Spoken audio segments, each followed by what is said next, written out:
दूरबा के सहित अयोध्या के सभी प्राणियों को लेकर के भगवान चले गए। अयोध्या में हरी घास भी नहीं बची, पेड़ भी नहीं बचा, केवल जमीन बची और सरयू मैया बस।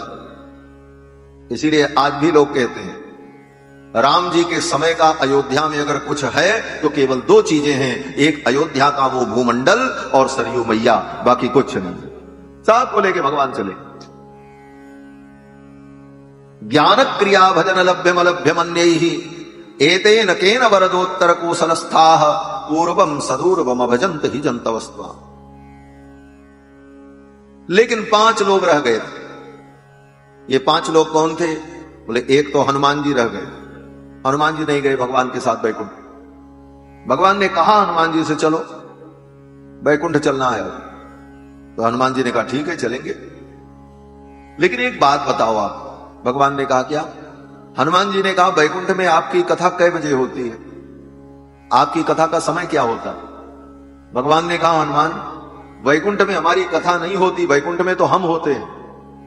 बोले आप होते हो, आपकी कथा नहीं होती? बोले नहीं, वैकुंठ में कथा नहीं होती, वैकुंठ में तो हम रहते हैं। तो हनुमान जी ने कहा फिर मैं वैकुंठ नहीं जाऊंगा। बोले क्यों? बोले वहां आपकी कथा सुनने को नहीं मिलेगी। तो भगवान ने कहा हम तो मिलेंगे, हमसे प्रेम नहीं है। हनुमान जी ने कहा प्रभु हमें तो आपसे भी प्रेम है और आपकी कथा से भी प्रेम है, हमको तो दोनों चाहिए। आप मिलो आपकी कथा न मिले। बोले तो फिर आपसे मिलना अच्छा नहीं। आप मिलो और आपकी कथा न मिले ये अच्छा नहीं। आपकी कथा भी मिले और आप भी मिलो ये सबसे अच्छी बात है। तो भगवान ने कहा, फिर हनुमान जी ने कहा देखो प्रभु वैकुंठ में आप रहते हो लेकिन आपकी कथा नहीं रहती, तो जहां आप रहो वहां आपकी कथा रहे ये कोई जरूरी नहीं है, लेकिन जहां आपकी कथा होती है वहां आप जरूर रहते हो, इसलिए जहां कथा रहेगी वहां मैं रहूंगा। हनुमान जी भगवान की कथा सुनने के लिए ही धरती पर रुक गए। भगवान ने कहा हनुमान कब तक रहोगे? हनुमान जी ने कहा जब तक इस धरती पर एक व्यक्ति भी कथा सुनाने वाला रहेगा, आपके चरित्र का गान करने वाला, कथा सुनाने वाला एक प्राणी भी इस धरती पर रहेगा, तब तक मैं धरती पर ही रहूंगा और कथा श्रवण करूंगा। जब कोई कथा सुनाने वाला नहीं रहेगा तब मैं वैकुंठ आ जाऊंगा। और हनुमान जी रुक गए। भगवान ने कहा ठीक है हनुमान तुम यहीं रहो, लेकिन एक काम करना। बोले क्या? बोले जो मेरी कथा सुनाते हो, जो मेरी कथा सुनते हो, जो मेरी भक्ति करते हो, उन मेरे भक्तों पर तुम कृपा करना, उनकी रक्षा करना, उनका कल्याण करते रहना, यही कार्य तुम्हारा होगा। और यही कार्य सौंप करके ठाकुर जी हनुमान जी को यहीं छोड़ के चले थे। आज भी हनुमान जी इसी धरती पर, जहां कहीं कथा होती है हनुमान जी किसी न किसी रूप में जरूर आते हैं। यत्र यत्र रघुनाथ कीर्तनम तत्र तत्र कृतमस्तकांजलिम वाष्पवारि परिपूर्ण लोचनम मारुतिम नमत राक्षसाम तकम। जहां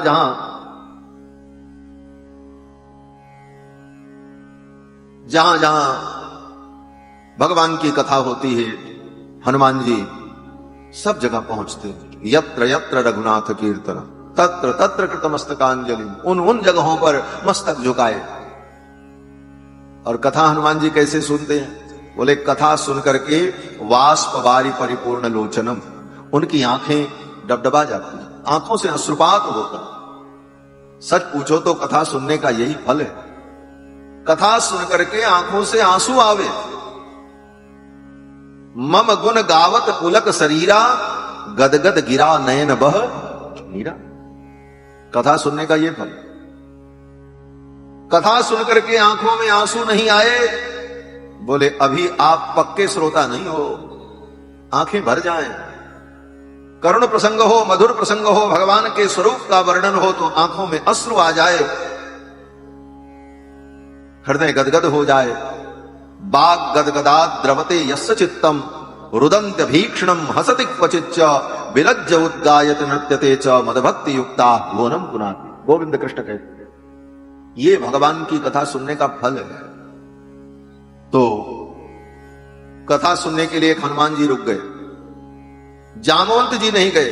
क्योंकि जामवंत जी को भगवान ने कहा यहीं रहो, फिर द्वापर युग में देखेंगे। और विभीषण जी नहीं गए। क्यों? बोले विभीषण जी के अंदर भी कामना थी कि मैं लंका का राज्य करूं और राज सुख भोगूं। तो भगवान ने कहा ठीक है, करो कल्प भरी राज को, मम सुमिरौ मन माहि पुनि मम धाम पाइयो जहां संत सब जान। तो एक कल्प राज्य करने का वरदान विभीषण जी को देकर के भगवान गए। तो विभीषण आज भी राजा है। लंका के राजा कौन है? बोले विभीषण। लेकिन कौन लंका? वो भारत के नक्शा में जो नीचे लंका देश बना हुआ वो लंका नहीं है। जिस लंका को दुनिया लंका जानती है वो सिंघल द्वीप है। उसका सिंघल द्वीप के रूप में पुराणों में वर्णन। असली लंका जो राक्षसों की नगरी है वो आज भी है, लेकिन वहां मनुष्य जा नहीं सकता। वो समुद्र के अंदर है। भारत की दक्षिणी सीमा से 100 योजन की दूरी पर, 1200 किलोमीटर की दूरी पर, समुद्र के मध्य में, वहां पर यक्ष राक्षस किन्नर गंधर्व जाते हैं। मनुष्य की वहां गति ही नहीं। मनुष्य को वो लंका दिखाई ही नहीं पड़ेगी। वो मायामयी पुरी। और वहां के राजा श्री विभीषण जी महाराज हैं। आज भी विभीषण जी महाराज अपनी लंकापुरी में रहते हैं और कभी कभी हमारी अयोध्या आते रहते हैं राम जी का दर्शन करने। हाँ, आते रहते महाराज। एक बार रात्रि में विभीषण जी महाराज अयोध्या आए थे। अक्सर आते रहते, राम जी के भक्त हैं। विभीषण जी रघुनाथ जी का दर्शन करने अयोध्या में आए और जहां उनका अयोध्या में स्थान है विभीषण कुंड, वहीं रुके। और संयोग से उसी दिन हमारे गुरुदेव भगवान उसी गली से गुजर रहे थे। रात्रि में विभीषण जी उनको मिल गए। गुरु जी ने सवेरे बताया हम लोगों को, ले आज तो विभीषण जी का दर्शन हो गया अयोध्या। बड़े सिद्ध कोटि के महापुरुष थे हमारे गुरुदेव भगवान। हमारे गुरुदेव भगवान को विभीषण जी का अयोध्या में दर्शन हुआ। बोले विभीषण जी आते रहते हैं समय समय पर रघुनाथ जी का दर्शन करने के लिए, सरयू स्नान करने के लिए। तो विभीषण जी महाराज रुक गए और द्विविद और मयंद नाम के 2 बानर थे। ये दोनों बानर रुक गए। ये 5 लोग राम जी के साथ वैकुंठ नहीं गए। तो ये जामवंत जी महाराज द्वापर तक थे। भगवान से युद्ध हुआ थोड़ा, इसीलिए भगवान शब्द पूर्ण रूप से भगवान में ही सार्थक है। अन्यत्र इसका जो प्रयोग होता है वो औपचारिक प्रयोग है। जैसे किसी के लिए भगवान शब्द का प्रयोग हो जाता है। कोई श्रेष्ठ व्यक्ति आया तो उसको भी हम कहते हैं आइए भगवान आपका स्वागत हो। तो ये जो भगवान शब्द का प्रयोग होता है वो औपचारिक है, लेकिन वास्तविक रूप से भगवान शब्द का अर्थ भगवान में ही घटित होता है। जिनके व्याज से, जिनके माध्यम से अनेक लोगों को श्रीमद् भागवत की ये पावन चर्चा सुनने का सुअवसर प्राप्त हुआ। यह भी एक प्रकार से कथा का दान है। सबसे बड़ा दान दुनिया में अगर कुछ है तो भगवान की कथा का दान है। इससे बड़ा कोई दान होता ही नहीं। गोपियों ने जब रास मंडल में भगवान के वियोग में व्यथित होकर गीत गाया, गोपी गीत, उस गोपी गीत में गोपियों ने यह भी कहा कि तव कथामृतम तप्त जीवनम। हे कृष्ण, आपकी कथा अमृत के समान है और तप्त जीवनम, संसार से तपे हुए प्राणियों के लिए, दैहिक दैविक भौतिक तीनों प्रकार के ताप से दुखी प्राणियों के लिए आपकी जीवन हो, आपकी कथा शीतलता प्रदान करने वाली है, जीवन के समान, जल के समान। कवि भिरीडितम, बड़े बड़े कवियों ने, बड़े बड़े विद्वानों ने आपकी कथा की स्तुति की है, कथा की महिमा को बताया है। कवि भिरीडितम कल्मषापहम, आपकी कथा समस्त प्रकार के कल्मष को, पाप को धो देती है, मिटा देती है। श्रवण मंगलम, आपकी इस कथा को सुनने मात्र से जीव के जीवन में मंगल प्रारंभ होता है, शुभ प्रारंभ होता है। श्रवण मंगल। श्रीमदाततम, समस्त प्रकार के ऐश्वर्य से युक्त समस्त प्रकार के ऐश्वर्य को देने वाली ये आपकी कथा। भुवि गृणन्ति ते भूरिदा जना, जो आपकी इस कथा का दान करते हैं उनसे बड़ा दानी इस दुनिया में कोई नहीं। ये गोपियों ने कहा, भुवि गृणन्ति ते भूरिदा जना। अब ये कथा का दान होता कैसे है?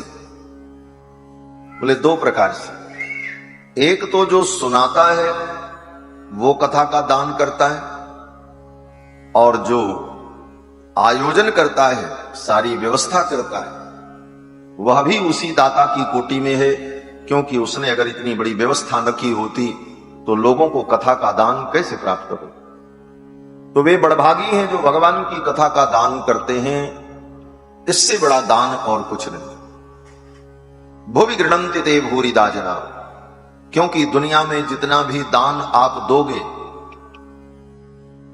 वो दान एक दिन नष्ट हो जाएगा। आप किसी को अन्न दान करो, जितना भी करो, खाते पीते एक दिन वो अन्न खत्म हो जाएगा। आप वस्त्र दान करो, कुछ दिन बाद वो वस्त्र फट करके नष्ट हो जाएगा। दुनिया में जितना दान है सब दान एक दिन नष्ट हो जाता है। एक कथा का दान ही ऐसा है जो कभी नष्ट नहीं होता, जन्म जन्मांतर तक जीव की आत्मा में प्रतिष्ठित रहता। आज जो कृष्ण की कथा को आपने श्रवण किया, आपकी आत्मा में वह कथा प्रतिष्ठित हुई, यह सदा के लिए हो, यह कभी नष्ट नहीं। इसलिए कथा का दान अद्भुत दान। गोपियां कहती हैं कथा का दान करने वाले जो हैं उनसे बड़ा कोई दानी नहीं।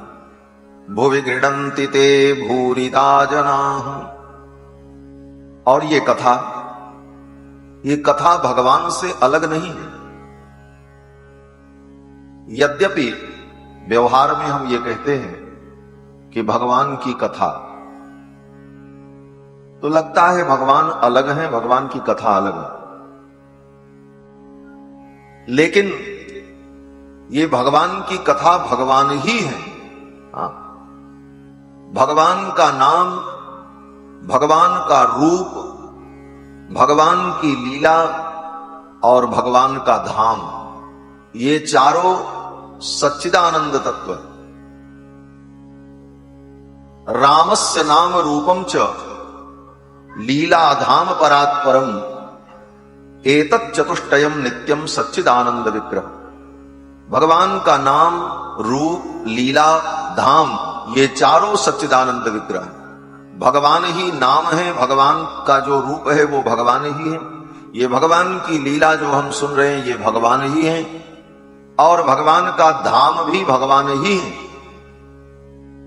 रामस्य नाम रूपम च लीला धाम परात् परम एतत् चतुष्टयम नित्यम सच्चिदानंद विग्रह। ये चतुष्टय नित्य सच्चिदानंद विग्रह। जब हम कथा श्रवण करते हैं तो कथा के रूप में, शब्द ब्रह्म के रूप में भगवान ही हमारे कानों के माध्यम से हमारे अंतःकरण में प्रविष्ट होते। सद्यो हृदयवरुध्यते प्रकृतभिः शुश्रूषुभिस्तत्क्षणा।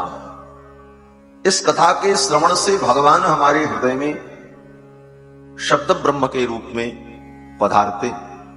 इसीलिए बड़े बड़े योगी, अमलात्मा, महात्मा, विमलात्मा भी भगवान की कथा में रमण करते।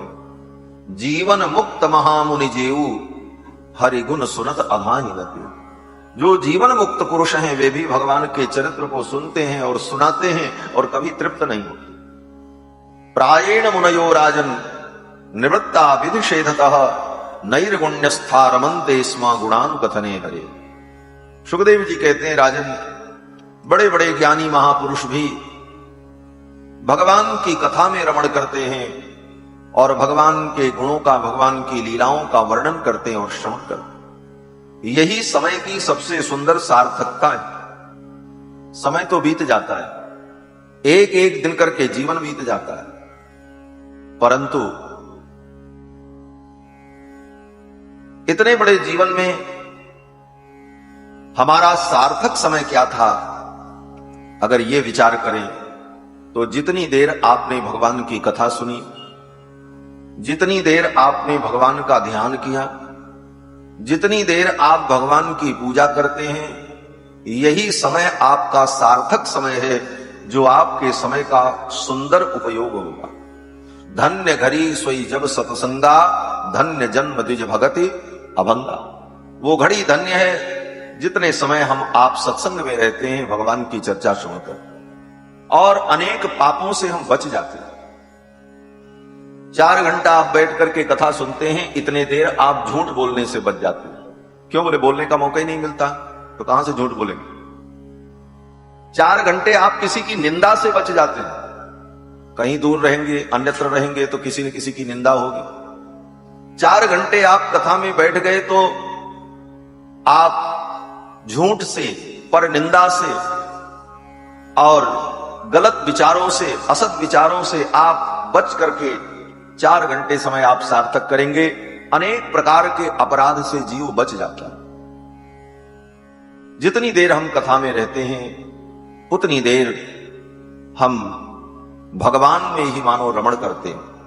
गंगा के तट पर प्रायोपवेशन करके विराजमान महाराज परीक्षित को श्री सुखदेव भगवान कथा श्रवण करा रहे हैं। आज 7वां दिन है। विगत 6 दिनों से हम सभी लोग सानंद सोल्लास इस कथा का रसास्वादन कर रहे हैं। आज ये कथा विश्राम को प्राप्त करेगी। कल के प्रसंग में आप सभी लोगों ने श्रवण किया कि भगवान ने रुक्मिणी का पाणी ग्रहण किया, और ये विवाह भगवान का बड़ा विचित्र विवाह। भगवान ने रुक्मिणी का हरण किया और हरण करके ले आए। रुक्मिणी ने पत्र में लिखा था कि माम राक्षसेन विधिनोद्बह वीर्य शुल्काम। हे द्वारिकाधीश, आप राक्षस विधि से मेरा पाणी ग्रहण कर ले। माम राक्षसेन विधिनोद्बह वीर्य शुल्काम। राक्षस विधि का मतलब विवाह 8 प्रकार का होता है। राक्षस विवाह, आसुर विवाह, आर्ष विवाह, पैशाच विवाह, गंधर्व विवाह, दैव विवाह। ये 8 प्रकार के विवाह का वर्णन श्री मनु जी महाराज ने मनुस्मृति में किया है। उन्हीं 8 प्रकार के विवाह में राक्षस विवाह ये क्षत्रियों के लिए और विशेष करके राजाओं के लिए। कोई कन्या वर्ण के अनुकूल हो, धर्म के अनुकूल हो, और कन्या चाहती हो, वर भी चाहता हो, कन्या के माता पिता भी चाहते हो, लेकिन कुछ लोग अगर इस विवाह का विरोध कर रहे हो, तो ऐसी स्थिति में वो वर स्वयं जाकर के उस कन्या का हरण कर ले और कन्या को लेकर के अपने घर आए, फिर अपने घर विधि पूर्वक अग्नि की स्थापना करके सारे कर्मकांड के नियमों का पालन करते हुए पाणी ग्रहण करे। इसका नाम राक्षस विवाह। इस राक्षस विवाह में, इस विधि में सारा विधान होता है। भांवरी होगी, सिंदूरदान होगा, सप्तपदी होगी, सारे विधान होंगे। केवल एक विधान नहीं होता। क्या? बोले कन्यादान नहीं होता। क्यों? बोले कन्यादान की जरूरत ही नहीं पड़ती, वर स्वयं कन्या का हरण कर लेते। इस कारण से इस विवाह में पिता कन्यादान नहीं करता। एक बार मैं कहीं कथा करने गया तो लोगों ने कहा, महाराज आज रुक्मिणी विवाह है, रुक्मिणी विवाह में हम भी कन्यादान का पूजन करेंगे। तो हमने कहा, जिसकी बेटी रुक्मिणी उसने तो कन्यादान किए ही नहीं, तुम क्या करोगे? रुक्मिणी के पिता को कन्यादान करने का अवसर नहीं। भगवान ने हरण कर लिया और हरण करके लेकर के द्वारिका आए और बड़े धूमधाम से भगवान का विवाह संपन्न हुआ। द्वारकायाम अभूत राजन महामोदक पुरौकसाम रुक्मिण्या रमयोपेतम दृष्ट्वा कृष्णम श्रियपतिम। श्रीपति भगवान को रुक्मिणी के सहित देखकर द्वारिका के लोग परम आनंदित हुए।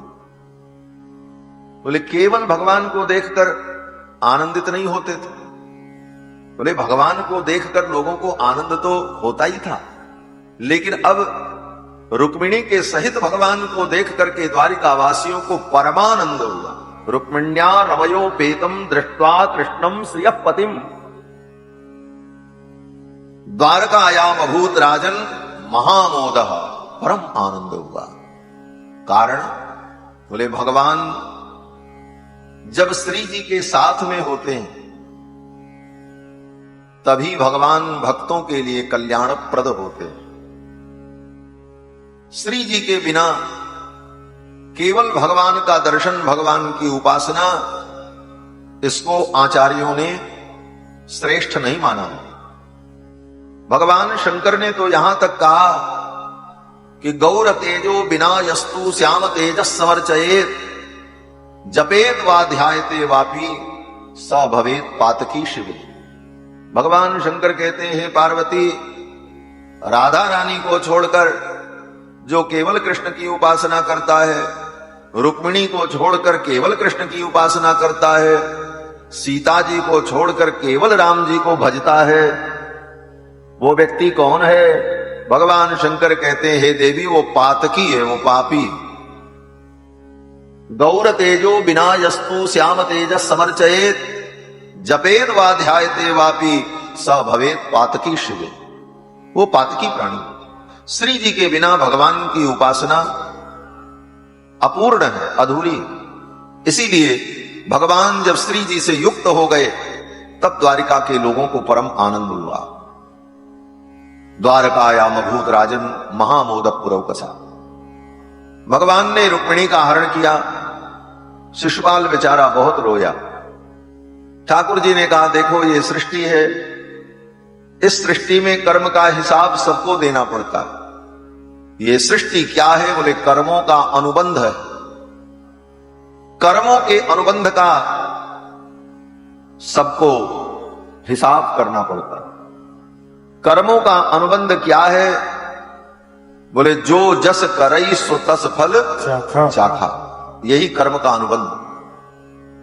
त्रेता युग में रावण ने राम जी की पत्नी सीता का हरण किया तो राम जी को रोना पड़ा। तो राम जी ने कहा, चिंता मत करो, इस कर्म का अनुबंध तुम्हें निभाना पड़ेगा। द्वापर युग में जब तुम शिशुपाल बनोगे और यही सीता रुक्मिणी बनेंगी और मैं कृष्ण बनूंगा, तो तुम्हारी होने वाली पत्नी रुक्मिणी का मैं हरण करूंगा, तब तुम बैठ करके रोगे। शिशुपाल को रोना पड़ा। त्रेता में जो रावण है वही द्वापर में शिशुपाल है। यही कर्मों का अनुबंध। त्रेता युग में भगवान अपनी प्रियतमा के लिए रोए। हे खग मृग हे मधुकर श्रेणी, तुम देखी सीता मृग नैनी। पूछत चले लता तरुपाती, लक्ष्मण समझाए बहुभांति। तो त्रेता युग में प्रियतमा के लिए भगवान रोते हैं, तो इस कर्म का अनुबंध द्वापर में पूरा होता है। द्वापर में प्रियतमा रोती हैं भगवान के लिए। वृंदावन में भगवान जब रास मंडल से अंतर्धान हो जाते हैं तो गोपियां रुदन करती हैं और गोपियां रुरुदुः सुस्वरम राजन कृष्ण दर्शन लालसा।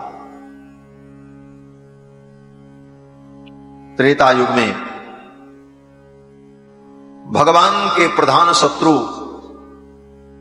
रावण की नगरी समुद्र के अंदर और स्वर्णमयी। तो भगवान कहते हैं, द्वापर युग में हमारी नगरी समुद्र के अंदर रहेगी और स्वर्णमयी रहेगी। द्वापर में भगवान ने अपनी नगरी समुद्र में बनाई, द्वारिकापुरी स्वर्णमयी द्वारिका। त्रेता युग में भगवान ने सुग्रीव को, सूर्य के पुत्र सुग्रीव को मित्र बनाया और इंद्र के पुत्र बाली का वध करा दिया। तो द्वापर युग में भी इस अनुबंध का हिसाब हुआ। सूर्य पुत्र कर्ण का भगवान ने वध करा दिया और इंद्र पुत्र अर्जुन को भगवान ने अपना मित्र बना दिया।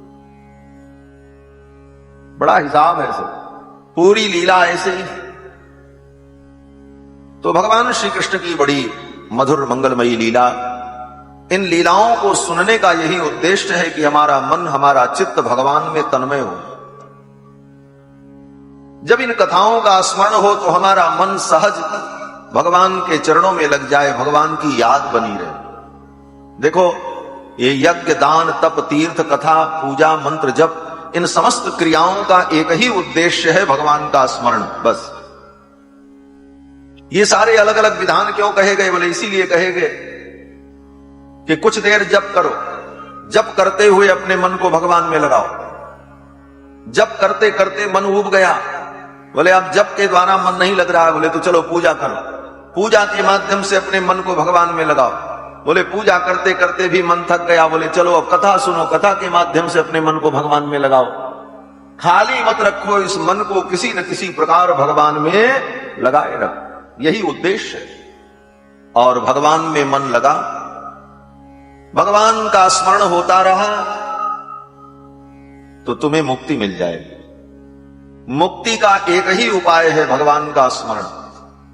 वेद व्यास जी कहते हैं कि यस्य स्मरण मात्रेण जन्म संसार बंधनात् विमुच्यते नमस्तस्मै विष्णवे प्रभ विष्णवे।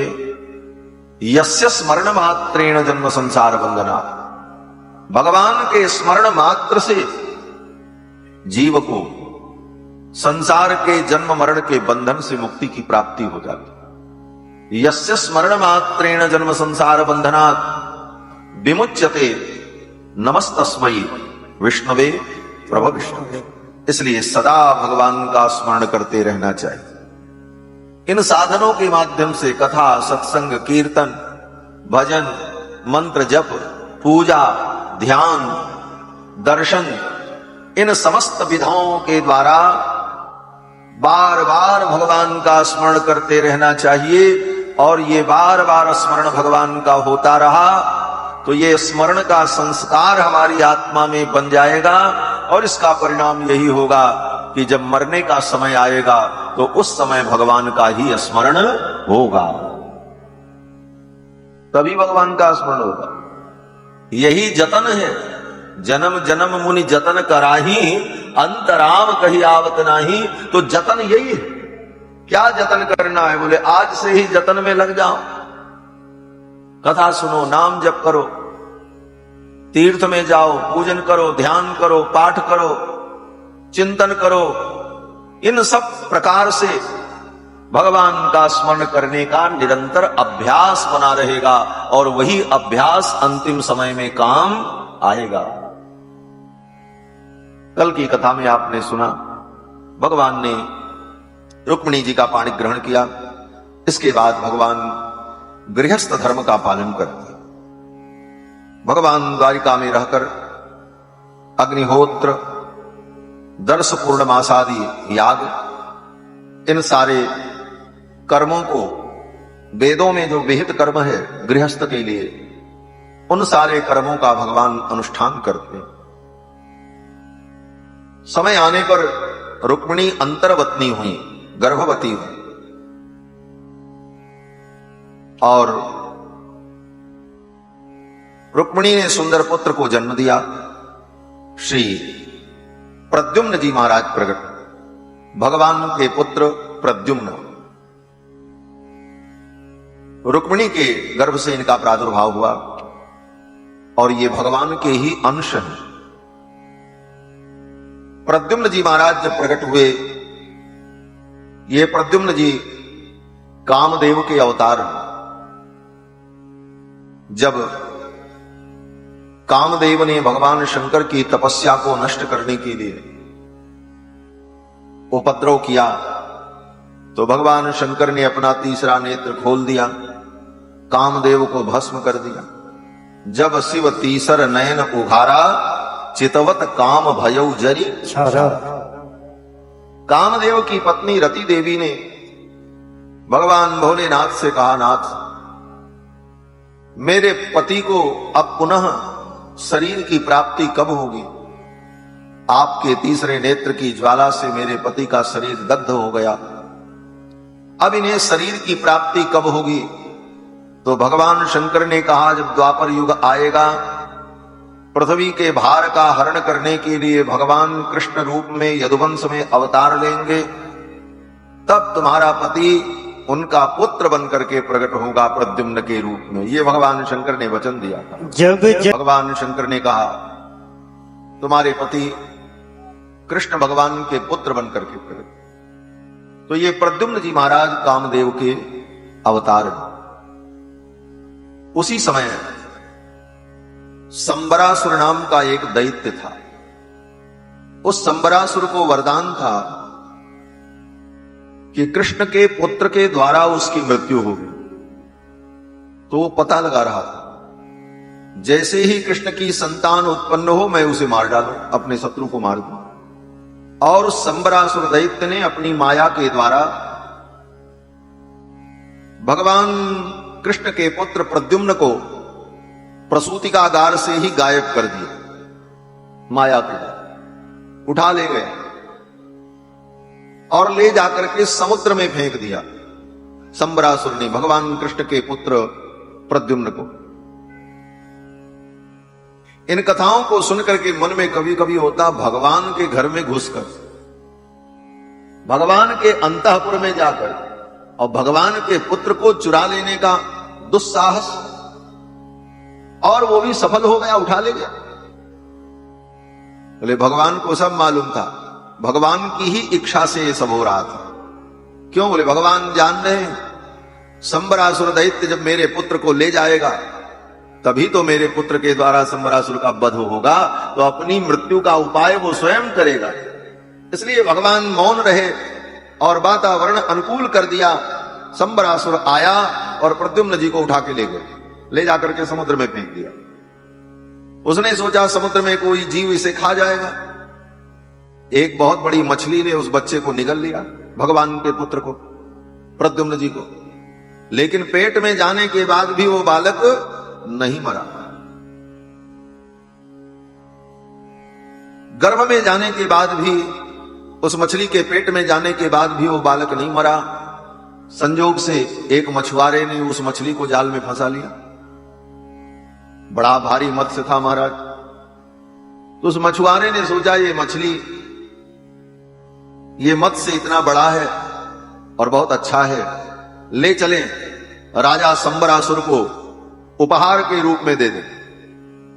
वही मत्स्य, वही मछली लेकर उस मछुआरे ने ला करके संबरासुर को उपहार के रूप में दे। संबरासुर ने उस मत्स्य को अपने रसोई में भेजा, बोले ले जाओ बनाओ। वो तो मांसाहारी था ही। जब उस मत्स्य को लेकर के रसोई में गए और रसोई में उस मत्स्य को काटा पीटा, तो उस मत्स्य के पेट से जीवित बालक निकला। प्रद्युम्न जी महाराज जीवित थे। उस जीवित बालक को देख करके रसोई बनाने वाले रसोइया ने उस मत्स्य को, उस बालक को मायावती को दे दिया। मायावती नाम की एक देवी संबरासुर दैत्य के घर में रहती थी। ये मायावती कोई और नहीं थी, कामदेव की पत्नी रति देवी थी। भगवान शंकर ने कहा था तुम संबरासुर दैत्य के घर में रहना, वहीं तुमको तुम्हारे पति की प्राप्ति हो जाएगी और बालक के रूप में तुम्हारे पति तुमको मिलेंगे। फिर तुम अपने मंत्र तंत्र और उपाय के द्वारा उनको जवान बना देना। मायावती को सब मालूम था। रसोइया ने लाकर के वो बालक दिया, कहा मछली के पेट से ये जिंदा बालक मिला है, लो इसका तुम पालन पोषण करो। मायावती ने उस बालक को ले लिया। मायावती तो सब जान रही थी। नारद जी आए और नारद जी ने मायावती को सब उपाय समझा दिया। नारदो कथयत सर्वम तस्या संकित चेतसः। नारद जी ने आकर के मायावती को सब कुछ समझा दिया। फिर तो मायावती उस बालक को ले जाकर एकांत में अनेक प्रकार की औषधि पिलाकर, अनेक मंत्र और माया का उपयोग करके मायावती ने उस बालक को 24 वर्ष का जवान बना दिया। प्रद्युम्न जी महाराज 24 वर्ष के जवान युवा हो गए। प्रद्युम्न जी महाराज 24 वर्ष के जवान हो गए। नाति दीर्घेण कालेन, ज्यादा दिन नहीं लगा, बहुत कम समय में। नाति दीर्घेण कालेन सकार्ष्णी रूढ़ यौवन, कृष्ण के पुत्र कार्ष्णी, कार्ष्णी माने कृष्ण का पुत्र, कार्ष्णी जो थे वो रूढ़ यौवन हो गए, जवान हो गए। जब जवान हो गए तो मायावती ने बड़े प्रेम से, बड़े भाव से उनको गले लगाया। उनके हाव भाव को देखकर प्रद्युम्न जी महाराज को अच्छा नहीं लगा। प्रद्युम्न जी ने मायावती से कहा कि मातृभाव का परित्याग करके कामिनी जैसा, पत्नी जैसा व्यवहार मेरे साथ क्यों करती हो? आप तो मेरी मां हो। मातृभावम अतिक्रम्य वर्तसे कामिनी यथा, मातृभाव को छोड़कर कामिनी जैसा व्यवहार क्यों करती हो? तो मायावती हंसने लगी। मायावती ने कहा मैं आपकी मां नहीं हूं। प्रद्युम्न जी को तो यही लग रहा था कि ये मेरी मां है, क्योंकि होश आने के बाद उन्हीं को देखा, उसी ने पालन पोषण किया। तो प्रद्युम्न जी से मायावती ने कहा मैं आपकी मां नहीं हूं। बोले तब मेरी मां कौन है, मेरे पिता कौन है? तो मायावती ने कहा कि भवान नारायण सुतः, आप भगवान नारायण के पुत्र हैं, द्वारिकाधीश कृष्ण के पुत्र हैं। संबरेणा हृतो गृहात्, संबरासुर ने आपका हरण किया था और मैंने तो आपका केवल पालन किया है।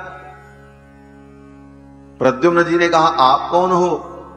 तो मायावती ने कहा अहम ते अधिकृता पत्नी, मैं आपकी अधिकृता पत्नी हूं। तो प्रद्युम्न जी ने कहा मैं कौन हूं? तो मायावती ने कहा रतिक कामो भवान प्रभु, मैं आपकी पत्नी रति देवी हूं और आप मेरे पति कामदेव कंदर्प हैं, आप अपने स्वरूप का स्मरण करें। मायावती के कहने पर प्रद्युम्न जी को अपने स्वरूप का, पूर्व की घटनाओं का स्मरण हो गया और प्रद्युम्न जी बड़े प्रसन्न हुए। मायावती ने कहा आपके द्वारा ही इस संबरासुर का वध होगा, आप संबरासुर का वध करें, फिर हम लोग यहां से द्वारिका चलेंगे। उसी समय प्रद्युम्न जी ने अपने अस्त्र शस्त्रों का स्मरण किया, उनके सारे दिव्यास्त्र प्रकट हो गए और फिर प्रद्युम्न जी महाराज ने संबरासुर को ललकारा। संबरासुर के साथ प्रद्युम्न जी का युद्ध हुआ। उस युद्ध में प्रद्युम्न जी ने संबरासुर का वध किया और फिर अपनी पत्नी रति देवी को लेकर आकाश मार्ग से प्रद्युम्न जी महाराज द्वारिका आते हैं। जब द्वारिका आए तो सीधे रुक्मिणी के महल में, आंगन में आकाश से उतरने लगे प्रद्युम्न जी महाराज। रुक्मिणी जी वहीं आंगन में घूम रही थी। रुक्मिणी ने जब देखा तो दूर से देखने पर प्रद्युम्न जी महाराज का मुखमंडल ठीक कृष्ण भगवान जैसा, क्योंकि कृष्ण के ही पुत्र हैं। भगवान कृष्ण जैसी आकृति प्रकृति, दूर से आते हुए, आकाश मार्ग से आते हुए प्रद्युम्न को देखकर रुक्मिणी जी को लगा रहे ये तो द्वारिकाधीश है, लेकिन अकेले नहीं आ रहे, इनके साथ कोई देवी है, कहीं ऐसा तो नहीं द्वारिकाधीश ने कोई दूसरा विवाह तो नहीं कर लिया, मेरी सवत तो लेकर के नहीं आ रहे। यह सब सोच करके रुक्मिणी जी थोड़ा विचलित होने लगी, लेकिन और सन्निकट आने पर जब देखा तो रुक्मिणी जी विचार करने लगी नहीं नहीं, ये द्वारिकाधीश नहीं, ये तो द्वारिकाधीश जैसे लगते हैं। अगर आज मेरा बेटा होता तो ऐसा ही होता, इतना बड़ा ही होता। एवं मीमां समानायाम वैदर्भ्याम देवकी सुतः, विदर्भ की कन्या वैदर्भी रुक्मिणी एवं मीमांसा मानायाम, इस प्रकार वो मीमांसा करने लगी, विचार करने लगी। तब तक उसी समय देवर्षि नारद आ गए और नारद जी ने आकर के रुक्मिणी जी को बताया, बोले मैया तू जैसा सोच रही है वैसा ही है, ये आपके पुत्र हैं प्रद्युम्न जी महाराज, संबरासुर का वध करके और विवाह करके अपनी पत्नी रति देवी को लेकर के आ रहे। अब तो रुक्मिणी जी बड़ी प्रसन्न हो। आंगन में प्रद्युम्न जी महाराज अपनी पत्नी रति देवी को लेकर के आए। द्वारिका में परम आनंद हुआ और बड़े धूमधाम से भगवान के पुत्र प्रद्युम्न का विवाह संपन्न हुआ। बोलो श्री प्रद्युम्न जी महाराज की जय। ये भी भगवान के अंश हैं। शास्त्रों में भगवान के चतुर्व्यूह का वर्णन है। चतुर्व्यूह माने भगवान के 4 रूप। ये चतुर्व्यूह क्या है? बोले भगवान, पहले ये जान लो भगवान कहते किसको?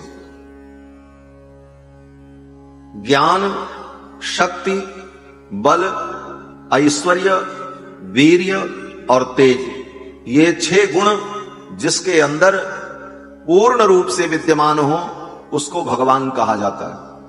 ज्ञान, शक्ति, बल, ऐश्वर्य, वीर्य, तेजाम सुशेषतः भगवत शब्द वाच्यानि बिना हेयर गुणादि भी। ये 6 गुण जिसके अंदर पूर्ण रूप से विद्यमान हो उसको भगवान कहा जाता है। क्यों? बोले अनंत ज्ञान, अनंत शक्ति, अनंत बल, अनंत ऐश्वर्य, अनंत वीर्य और अनंत तेज, ये 6 गुण पूर्ण रूप से भगवान में ही विद्यमान रहते हैं। इसलिए भगवान शब्द के द्वारा भगवान को ही, परम तत्व को ही कहा जाता है। अब ये 6 गुण एक साथ जिसमें हो, जो रूप हो, उसे वासुदेव कहते हैं। और इन्हीं 6 गुणों में से 2 गुण जिसमें प्रकट हो वो संकर्षण, 2 गुण जिसमें प्रकट हो वो प्रद्युम्न, और 2 गुण जिसमें प्रकट हो वो अनिरुद्ध। इस प्रकार से भगवान के चतुर्व्यूह का वर्णन है। और ये चतुर्व्यूह जब एक साथ चारों प्रकट होते हैं धरती पर, तो इसी को परिपूर्णावतार कहा जाता है। वही अवतार परिपूर्णावतार होता है।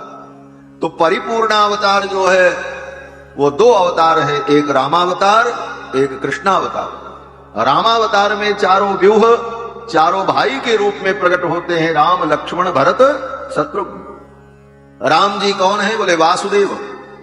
लक्ष्मण कौन है? बोले संकर्षण।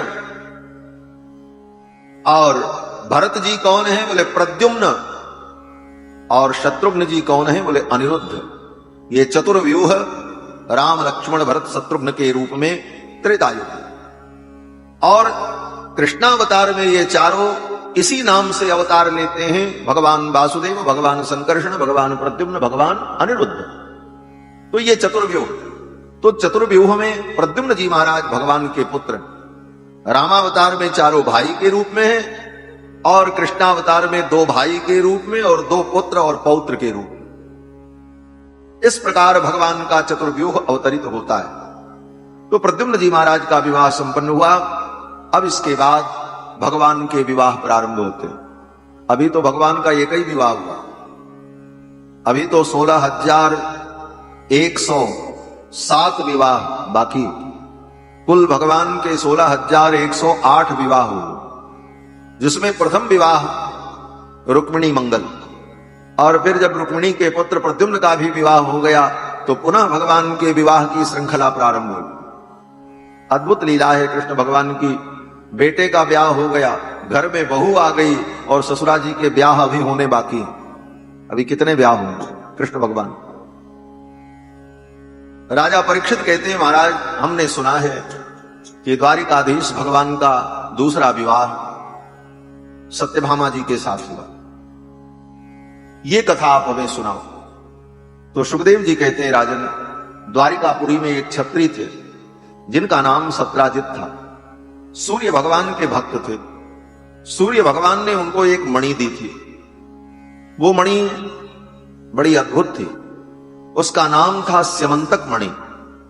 सत्राजित उस मणि की रोज पूजा करते, और पूजा करने के बाद जब पुष्पांजलि अर्पित करते थे तो उस मणि से 8 भार सोना निकलता। उसी 8 भार सोना को बेचकर उसी के बदले में धन संग्रह करके सत्राजित अपने वैभव को बढ़ाते रहते। धीरे धीरे उनका वैभव बहुत हो गया, बड़े बड़े महल बन गए, बड़ी बड़ी व्यवस्थाएं हो गई। ये बात धीरे धीरे चर्चा का विषय बन गई। एक दिन द्वारिका की सुधर्मा सभा बुलाई गई। सुधर्मा सभा के सत्राजित भी सदस्य थे, सांसद थे।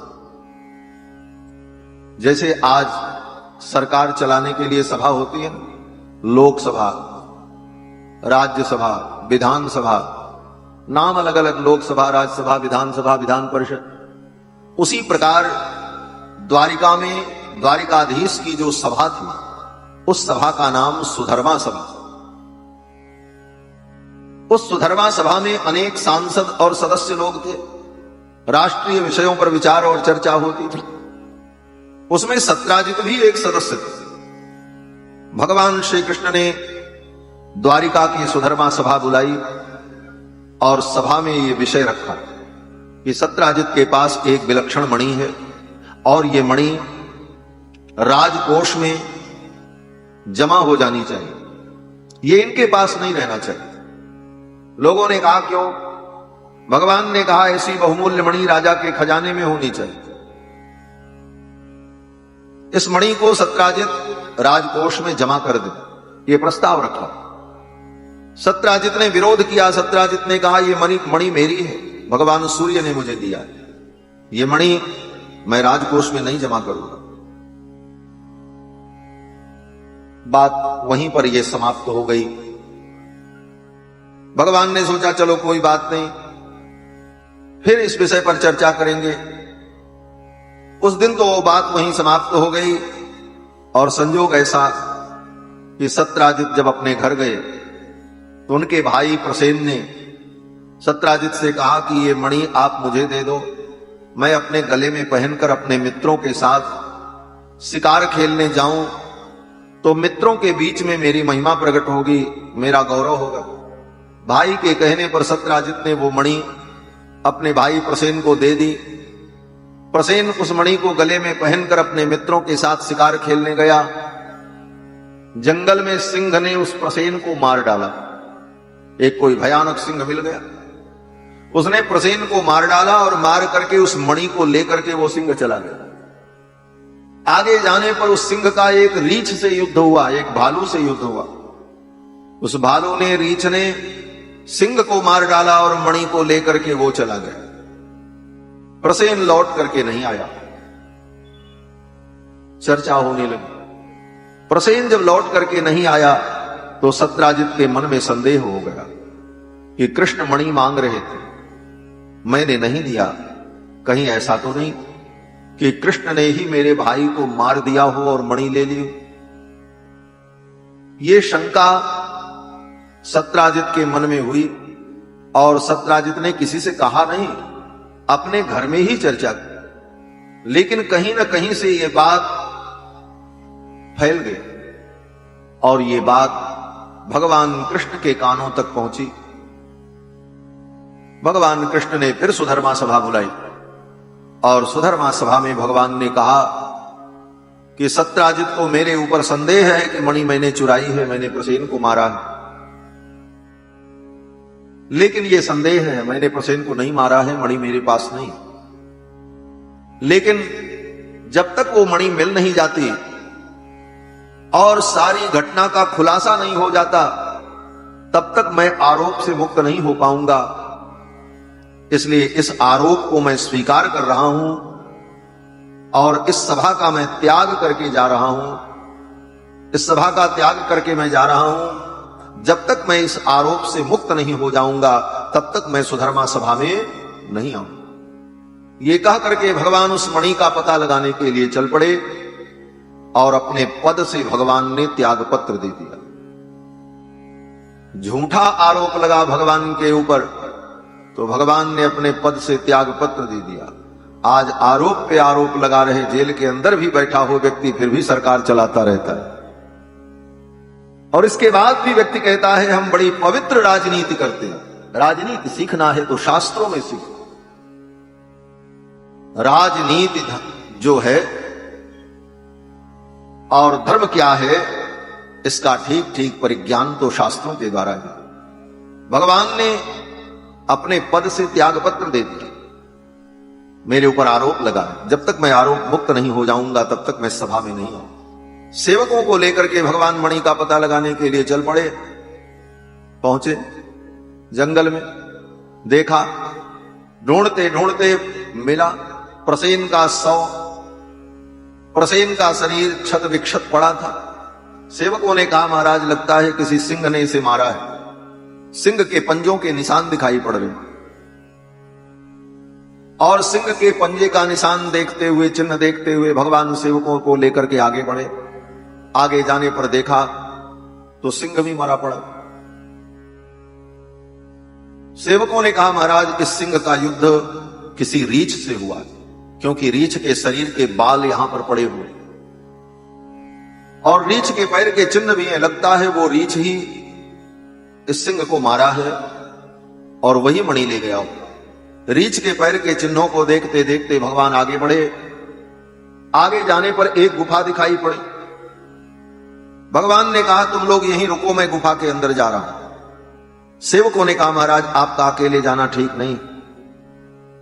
भगवान ने कहा, मेरी आज्ञा मानो, यहीं पर मेरी प्रतीक्षा करो। सेवकों ने कहा, कब तक प्रतीक्षा करें? भगवान ने कहा, 12 दिन तक मेरी प्रतीक्षा करना। अगर 12 दिन में मैं लौट करके नहीं आया तो जाकर के द्वारिकापुरी में सूचना दे देना। सेवक आज्ञाकारी थे, द्वार पर खड़े हो गए। भगवान अकेले उस गुफा में प्रवेश करते। जब गुफा में प्रवेश किया तो भगवान ने क्या देखा? बोले, उस गुफा के अंदर बड़ी सुंदर साज सज्जा थी, महल जैसा वातावरण था और उसी प्रांगण में एक बालक उस मणि को लेकर के खेल रहा था, छोटा बालक। और उस बालक का पालन पोषण करने वाली एक स्त्री वहीं पर खड़ी थी। उस स्त्री ने जब भगवान को देखा तो वो जोर जोर से चिल्लाने लगी। तम पूर्वम नरम दृष्ट्वा धात्री चुक्रोश भीतवत। भयभीत होकर के वो चिल्लाने लगी, कोई नर आ गया, कोई नर आ गया, कोई नर आ गया। जब तक भगवान श्री कृष्ण सावधान होते, इधर उधर देखते, तब तक उस गुफा के अंदर से एक भयानक रीछ निकला और आकर के भगवान के ऊपर कूद पड़ा। अब तो दोनों में गुत्थम गुत्थी होने लगी। कभी भगवान उस रीछ को पटके, कभी वो रीछ भगवान को पटके। भयंकर युद्ध हुआ भगवान कृष्ण का उस रीछ के साथ। द्वंद्व युद्धम सुतुमुलम उभयोः विजिगीषतोः। उन दोनों में परस्पर विजय की कामना से ऐसा भयंकर युद्ध हुआ। कभी भगवान उस रीछ को पटके, कभी वो भगवान को पटके। मुष्टिका से प्रहार, घुटने से प्रहार, चरण से प्रहार। युद्ध जब प्रारंभ हुआ महाराज तो 28 दिन 28 रात्रि तक लगातार युद्ध चलता। वो रीछ भी साधारण नहीं हुआ। 28 दिन तक वो लड़ता रहा। भगवान भी लड़ते रहे अनवरत। आसीत तदष्टाविंसाहम इतरेतर मुष्टि भी। 28 दिन बीत जाने पर भगवान के अंदर तो कोई परिवर्तन नहीं दिखा। भगवान तो एक रस परिपूर्ण, लेकिन उस रीछ के अंदर परिवर्तन दिखने लगा। 28 दिन बीतते बीतते उसकी शक्ति घटने लगी, शरीर शिथिल होने लगा। 28वें दिन उसने पुनः हिम्मत करके भगवान के वक्षस्थल पर मुष्टिका का प्रहार करने के लिए अपने हाथ को जब उठाया, तब तक उस रीछ की दृष्टि भगवान के वक्षस्थल पर गई। देखा भगवान की छाती पर कौस्तुभ मणि, गले में वनमाला, भृगु जी के चरण का चिन्ह, श्रीवत्स चिन्ह। इन परतत्व सूचक चिन्हों को देखकर, ये परतत्व सूचक चिन्ह है। परतत्व माने परम तत्व, सुप्रीम पावर, परम तत्व, पर ब्रह्म परमात्मा। कौन? बोले जिसके वक्षस्थल पर कौस्तुभ मणि हो, जिसकी छाती पर भृगु जी के चरण का चिन्ह हो, जिसकी छाती पर श्री वत्स का चिन्ह हो, गले में बनमाला हो और जिसके नेत्र कमल के समान हो और जो लक्ष्मी का पति हो। ये सारे लक्षण पर ब्रह्म परमात्मा के।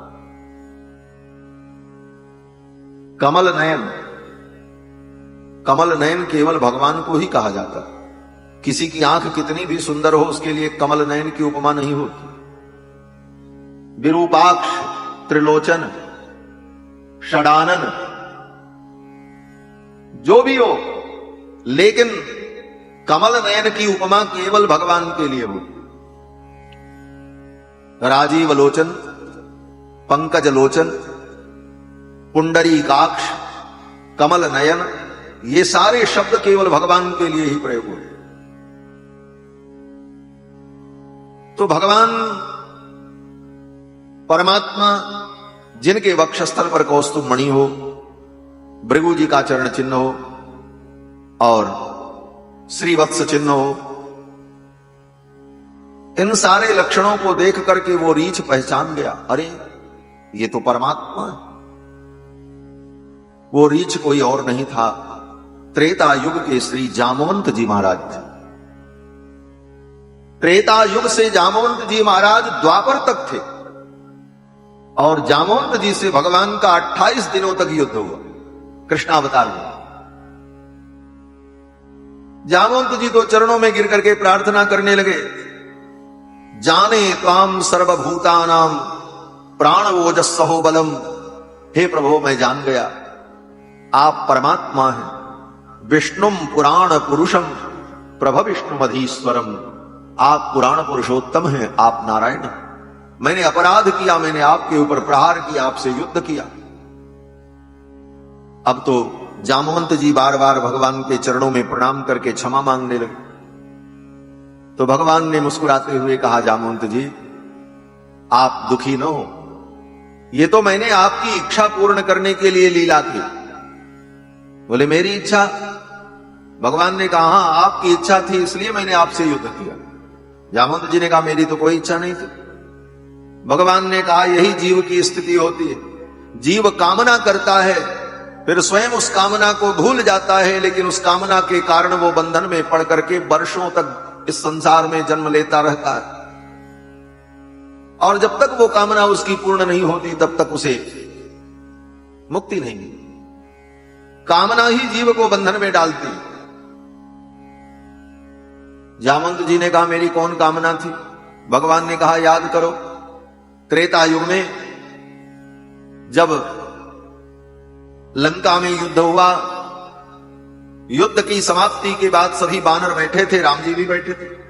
सब बानर अपनी अपनी प्रशंसा कर रहे थे, हमने उस राक्षस को ऐसे मारा। उस बानर ने कहा उसको तो मैंने ऐसे पटका उसके पैर तोड़ डाले। सब अपनी अपनी कहानी सुना रहे। भगवान सुन सुन करके रघुनाथ जी प्रसन्न हो रहे थे। जब सब ने अपनी कहानी सुनाई, अपना संस्मरण सुनाया, तो भगवान ने जामवंत जी की ओर देखा। भगवान ने कहा जामवंत जी आपने कोई अपना संस्मरण नहीं सुनाया? जामवंत जी ने कहा प्रभु मैं क्या सुनाऊं, इतने बड़े युद्ध में मुझे अपनी शक्ति का, अपनी कला का प्रदर्शन करने का मौका ही नहीं मिला। भगवान ने कहा क्यों?